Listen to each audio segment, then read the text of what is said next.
Bismillahirrahmanirrahim. Assalamualaikum warahmatullahi wabarakatuh. Innal hamdalillah nahmaduhu wa nasta'inuhu wa nastaghfiruh wa na'udzu billahi min shururi anfusina wa min sayyiati a'malina. Man yahdihillahu fala mudilla lahu wa man yudlilhu fala hadiya lahu. Ashhadu an la ilaha illallah wahdahu la syarika lah iqraran bihi wa tauhida wa ashhadu anna Muhammadan abduhu wa rasuluh tasliman majida. Nusalli wa nusalli ala nabiyyina al-karim habibina Mustafa Muhammadin sallallahu alaihi wasallam wa ala alihi wa sahbihi wa man tabi'ahum bi ihsan ila yaumiddin. Amma ba usikum bayana sibitaqallah wa tazawwadu fa inna khairadh dzati taqwa. Hadirin hadirat jamaah salat subuh Masjid Nur Muhammad rahimahullah. Alhamdulillah, kembali puji syukur tak henti-henti kita ucap kepada Allah Subhanahu wa taala karena nikmat Allah tak putus kepada kita. Khusus pagi hari ini saja Allah Subhanahu wa taala berikan kita nikmat sehat. Allah berikan kita iman, hidayah. Allah cukupkan kebutuhan kita untuk hari ini. Allah jadikan keluarga kita aman, sehat, itulah nikmat yang besar. Maka dalam satu hadis Rasulullah SAW sampaikan, man asbaha minkum aminan fi sirbi, barang siapa yang pagi harinya keluarganya aman, tenang, wa mu'afan fi badanihi au fi jasadihi, sehat badannya, jasadnya, wa indahu qutu, dan apa yang dia makan hari itu ada, fa ka'annama hidat lahu dunya, maka itu seolah-olah dia sudah dicukupkan, dihidangkan, diberikan dunia semuanya. Karena memang isinya dunia itu, orang cari dunia untuk makan, sehat, keluarga aman, ya. Itu bagi mereka yang tidak paham dengan eksistensi sebagai hamba Allah Subhanahu wa taala. Jadi nikmat sehat dari Allah Subhanahu wa taala, keluarga kita aman, tenang dari Allah Subhanahu wa taala, dan nikmat rezeki dari Allah Subhanahu wa taala. Kalau kita tidak menjadikan itu sebagai wasilah untuk mendekatkan diri kita kepada Allah Subhanahu wa taala, maka itu akan jadi kebinasaan bagi kita. Kullu nikmatin la tuqarribuha ila Allah fahiyyal balighah. Setiap nikmat apapun yang tidak menjadikan seorang itu dekat kepada Allah Subhanahu wa taala, maka itu suatu kebinasaan, kerugian. Maka setidaknya nikmat sehat yang Allah Subhanahu wa taala berikan kepada kita, apa yang kita makan ada, suara keluarga kita tenang, aman, terlebih lagi nikmat hidayah yang Allah berikan kepada kita ini, mari senantiasa kita syukuri kepada Allah Subhanahu wa taala dengan menggunakannya untuk taat, beribadah kepada Allah Subhanahu wa taala, mendekatkan diri kita kepada Allah Subhanahu wa taala. Karena kalau kita hitung-hitung nikmat Allah, tak bisa dan tak mampu kita hitung. Hanya sebatas nikmat bisa bernapas dan oksigen saja, kita tidak akan mampu untuk mengeluarkan dunia kita untuk membeli oksigen Allah Subhanahu wa taala. Lagi nikmat-nikmat lain. Dan itu semua Allah Subhanahu wa taala kasih kepada kita. Allah tidak mengharapkan balasan kecuali kita menjadi hamba Allah yang bertakwa saja. Dan takwa kita itu hanya kembali kepada kita juga nanti, bukan kepada Allah. Maknanya kita mau jadi orang bertakwa, Allah tak untung. kita menjadi orang maksiat, Allah tak rugi. Maka sebab itu hadirin hadirin rahimakumullah, mudah-mudahan hadiri kita di sini dan Allah Subhanahu wa taala mampukan untuk berkumpul dalam rangka thalabul ilmi setelah kita melakukan salat subuh berjamaah. Ini menjadi salah satu bentuk rasa syukur kita kepada Allah Subhanahu wa taala. Mudah-mudahan Allah Subhanahu wa taala menambahkan kembali keimanan kita, meningkatkan kembali rasa syukur kita kepada Allah Subhanahu wa taala dengan memberikan hidayah dan ilmu. Allah Subhanahu wa taala, Allahumma amin. Kedua, salawat dan salam mudah-mudahan Allah Subhanahu wa taala senantiasa kepada Rasulullah sallallahu alaihi wasallam, pada keluarga beliau, para sahabat, tabi'in, tabi'ut tabi'in, dan orang-orang yang mengikuti jejak sunnah Rasulullah sallallahu alaihi wasallam. Hadirin hadirat rahimakumullah, Hasan Basri mengatakan dalam satu qaul beliau, "Ya ibna Adam, innama antal ayyam." Hai anak cucu Adam, sesungguhnya engkau itu hanya kumpulan dari hari-hari. Kullama dhahaba minka yaum dhahaba ba'd. Hilang satu hari saja, berlalu satu hari saja di antara dari kamu, maka akan hilang bagian dari dirimu. Jadi kita rasakan hidup kita ini, Pak, Bu, hanya melewati hari-hari yang kita habiskan, yang kita lalui. Waktu demi waktu yang kita habiskan, hari demi hari yang kita habiskan, tanpa sadar seminggu, 1 bulan, 1 tahun. Dan jatah umur kita paling tidak jauh antara 60 dan 70 tahun. Sedikit sekali yang lebih. Kita bermuhasabah sejenak. Di antara kita ada yang udah umur 50 tahun, 60 tahun. Dan di antara kita ada yang umur 37 tahun, 30 tahun. Itulah hari-hari yang kita lalui dan kita habiskan sebelumnya. Kemarin-kemarinnya. Kita muhasabah apakah di antara hari-hari 30 tahun, 60 tahun, 50 tahun yang kita habiskan, mana di antara keduanya? Di antaranya yang kita banyak melakukannya, ketaatan atau kemaksiatan kepada Allah Subhanahu wa taala. Baiklah kita melakukan ketaatan. Di mana di antara ketaatan-ketaatan kita yang Allah Subhanahu wa taala pastikan ketaatan kita itu diterima oleh Allah? Belum ada di antara kita yang bisa menjamin apa yang kita lakukan dari umur-umur yang kita telah lalui itu diterima oleh Allah Subhanahu wa taala. Maka sebab itu hadirin hadirat rahimakumullah, tidaknya dengan merenung itu sejenak kita memahami bahwa pada hakikatnya hidup kita ini tujuan untuk ibadah kepada Allah Subhanahu wa taala, bukan hanya sekedar makan minum. Kalau hanya sekedar makan dan minum untuk syahwat, maka hewan ternak juga demikian. Hewan ternak juga demikian. Mereka hidup hanya untuk makan, minum, kumpul. Itulah yang membedakan kita dengan hewan ternak. Itu yang membedakan kita dengan orang-orang kafir. Sehingga setidaknya apa yang kita lakukan semuanya bernilai ibadah dan manfaat, mengandung barokah. Barokah ini bukan banyak, tapi barokah itu menambah ketaatan. Kalau memang dengan sedikit harta orang itu menambah ketaatan, itu lebih baik daripada dia banyak harta akan menjauhkan dia dari ketaatan. Kalau memang dengan banyak harta menambah orang itu ketaatan, itu lebih baik daripada sedikitnya harta orang itu mendekatkan dia kepada kekufuran. Maka sebab itu tidak ada yang rugi bagi seorang muslim, seorang mukmin dikasih sehat. Kalau sehat itu menambah ketaatan, itu lebih baik. Dikasih sakit, kalau sakit itu menambah ketaatan, itu lebih baik. Ajaban li amrul mukmin. Sungguh menakjubkan, mengagumkan urusan orang mukmin. Tak rugi kita jadi orang mukmin. Keberuntungan dan kenikmatan kita kasih susah oleh Allah, itu nikmat, itu kebaikan. Kita kasih sehat, itu kebaikan. Tak rugi. Tidak ada ruginya jadi seorang mukmin. Maka sebab itu hadirin hadirat rahimakumullah, mari senantiasa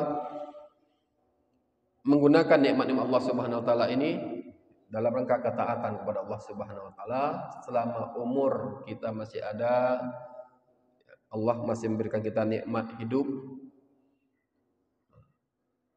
Dan tiada yang tahu di antara kita kapan Allah Subhanahu wa taala akan mengambil nikmat tersebut, akan hilang dari kita semuanya. Hanya Allah Subhanahu wa taala, Allahu a'lam bishawab. Allah yang tahu. Hadirin hadirat rahimakumullah, satu hadis Rasulullah SAW sebagai renungan kita pada pagi hari ini. Rasulullah SAW bersabda dalam satu hadis, kullu ibni Adam khata'un wa khairul khata'in tawwabun. Setiap anak cucu Adam itu memiliki dan melakukan kesalahan. Dan setiap orang-orang yang melakukan kesalahan itu, sebaik-baik mereka adalah mereka yang bertaubat kepada Allah Subhanahu wa taala. Jadi Allah Subhanahu wa taala yaghfiru dzunuba jami'a. Allah Subhanahu wa taala pasti mengampuni semua dosa-dosa kita. Maka sebab itu Al-Imam Ibnu Qayyim Al-Jauzi menuliskan dalam satu kitab beliau bahwa sesungguhnya dari sayangnya Allah Subhanahu wa taala kepada hamba-hambanya yang bertobat, sayang Allah Subhanahu wa taala kepada hamba-hambanya orang-orang beriman kepada Allah Subhanahu wa taala dan Rasulnya, Allah menjadikan bagi mereka di dunia ini 3 sungai. Li ahli dzunub satu anhar. Ini perkataan Al-Imam Ibnu Qayyim Al-Jauzi. Kita tidak bisa pungkiri, Pak, kita ini memiliki dosa. Tak dia haji, tak dia ustadz. Bukan berarti ustadz ataupun kiai terlepas dari dosa, tidak. Hanya saja Allah Subhanahu wa taala menutupi aib dan dosa-dosa kita ini. Itu membuat kita masih tetap gagah congkak berjalan. Kalau seandainya Allah Subhanahu wa taala tampakkan dosa-dosa kita, Allah tampakkan aib-aib kita yang kita lakukan tak kala kita sendiri di hadapan Allah Subhanahu wa taala, mungkin kita akan tundukkan kepala kita untuk berjalan. Malu itu sama manusia, apalagi sama Allah Subhanahu wa taala. Hanya saja Allah Subhanahu wa taala, kata Ibnu Qayyim Al-Jauzi, Allah yasturuna. Allah itu menutup aib kita. Maka dari sayangnya Allah Subhanahu wa taala, dan kita tidak mungkin tidak melakukan dosa, namun Allah Subhanahu wa taala dari bentuk keadilannya dan kasih sayang Allah Subhanahu wa taala, Allah memberikan 3 sungai di surga ini yang bisa menghapuskan kesalahan dan dosa kita. Li ahli dzunub salatatu anhar yatatahharuna bihim fid dunya wa illam tafi tuhiru fin nari jahim. Untuk para pelaku dosa-dosa di dunia ini, Allah Subhanahu wa taala menjadikan ada 3 sungai. Yang mana dengan 3 sungai ini akan dihapuskan, diampuni oleh Allah Subhanahu wa taala dosa-dosa mereka. Kita ingatkan kembali, tidak ada di antara kita yang tidak berdosa.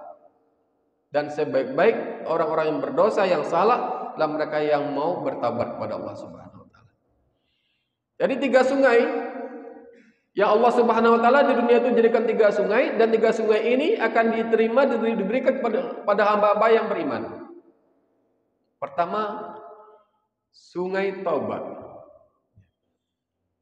Sebanyak apapun dosa kita, sebesar apapun dosa yang kita lakukan, seluas langit dan sebesar bumi, kalau kita datang kepada Allah Subhanahu wa taala dengan bertaubat, minta ampun kepada Allah Subhanahu wa taala, Allah ampuni semua dosa kita. Allah hapus semua kesalahan-kesalahan kita. Betapa banyak orang-orang salaf yang mereka dahulunya masa jahiliyahnya sebelum dapat hidayah, mereka bermaksiat menjadi ahlul maksiat, bahkan pentolannya ahlul maksiat, tapi dengan taubat kepada Allah Subhanahu wa taala, Allah angkat derajat mereka. Allah muliakan mereka, sebagaimana Fudail bin Iyad, sebagaimana bertobatnya Umar bin Khattab, sahabat Rasulullah sallallahu alaihi wasallam. Banyak bertobatnya sang pemuda yang bunuh 99 nyawa. Allah Subhanahu wa taala masukkan dia jannah.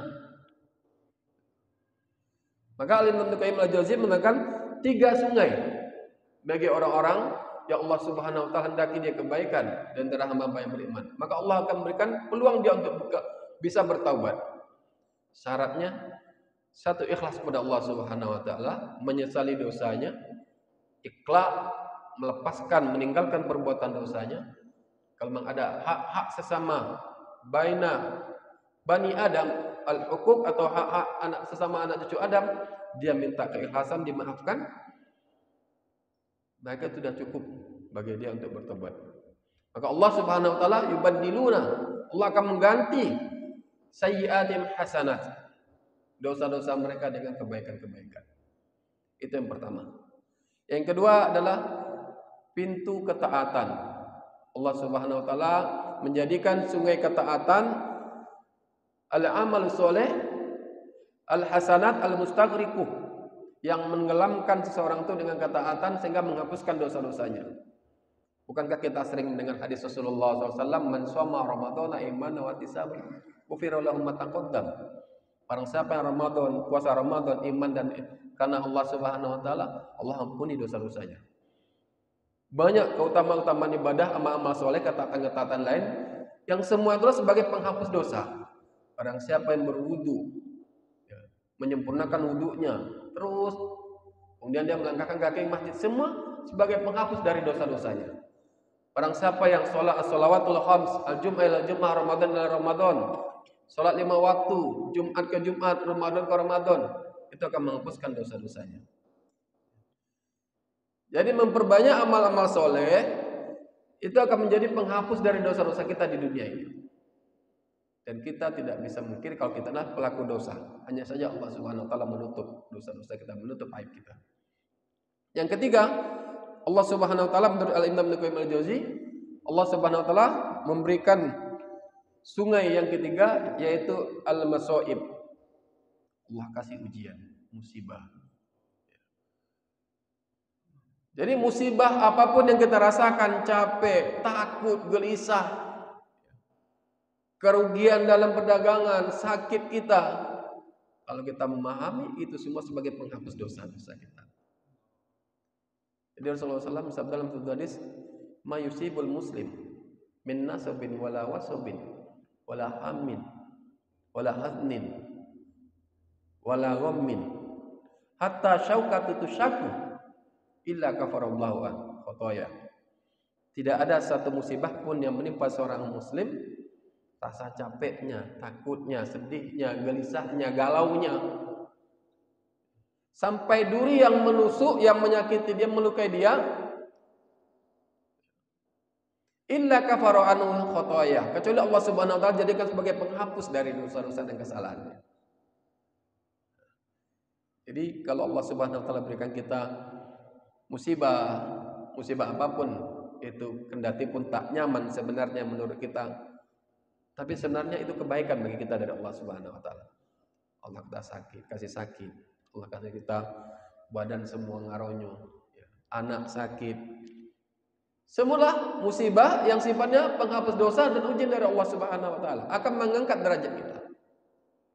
Maka kata Ibnu Qayyim Al-Jauzi, fa illam tapi kalau 3 sungai ini tidak cukup bagi mereka, tidak cukup kalau 3 sungai ini penghapus dosa mereka, mereka dengan kasih musibah masih ngong-ngongan, gerutu, tak nerima, ketaatan tidak mau dilakukan, malas untuk taat, tidak mau bertobat dengan dosa-dosanya, fa'ilam tapi tuhiru finari jahim, maka dia nanti akan dibersihkan di neraka jahanam dengan dosa-dosa itu. Makanya hadirin rahimakumullah, kita berharap dan minta kepada Allah Subhanahu wa taala, mudah-mudahan Allah Subhanahu wa taala menjadikan kita dengan 3 sungai itu senantiasa untuk menjadi hamba-hamba Allah yang menerima dengan 3 sungai yang Allah berikan di dunia, dan menguatkan kita dengan sungai-sungai itu semuanya menjadikan iman kita kokoh dan taat karena Allah Subhanahu wa taala. Karena seorang mukmin, seorang muslim tidak akan lepas dari ini. Jadi kalau mencari hidup yang tenang, tidak ada masalah, tidak ada musibah, itu nanti di jannah. Selama kita masih di dunia, maka kita akan tetap diuji, kita akan punya masalah. Masalah untuk kedewasaan, musibah untuk ujian, penghapus dosa. Dan apa yang kita lakukan semula hidup dengan masalah, problem. Semula bentuk kasih sayang Allah Subhanahu wa taala. Tidak ada rasa kata-kata istirahat bagi kita di dunia ini. Maka ketika Imam Ahmad ditanyakan mata roha, kapan istirahatnya ini? Sholat terus, puasa terus, ibadah ini, mata roha, kapan istirahat? Istirahatnya itu ketika pertama kali kaki kita masuk jannahnya Allah Subhanahu wa taala. Itu kata beliau. Hati-hatilah hadirin rahimakumullah. 3 tipu daya syaitan itu kuat, mereka senantiasa menggoda kita. Bagaimana kita tidak mau memasuki 3 sungai ini, tidak mau untuk amal soleh, tidak mau untuk bertaubat dari dosa-dosa kita. Setan itu akan menggiring kita demikian. Kemudian kita tidak mau menerima dengan musibah dan ujian dari Allah Subhanahu wa taala, sehingga itu malah menjadikan bertambahnya dosa-dosa kita, jauhnya dari kita dari Allah Subhanahu wa taala.